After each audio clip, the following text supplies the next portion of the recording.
Astăzi o să vă prezentăm radiografia unei paciente, radiografia după intervenția chirurgicală.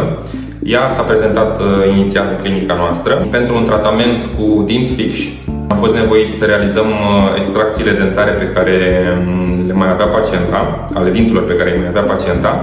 Am recurs la inserarea a 6 implanturi dentare, implanturi poziționate în așa fel încât să nu avem nevoie să facem niciun fel de adiție de os. În zona frontală, pacienta avea deja un implant.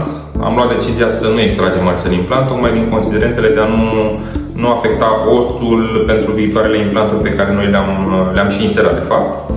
Iar în partea inferioară, la fel, am decis să conservăm să păstrăm anumite implanturi cu care pacienta a venit la noi în clinică.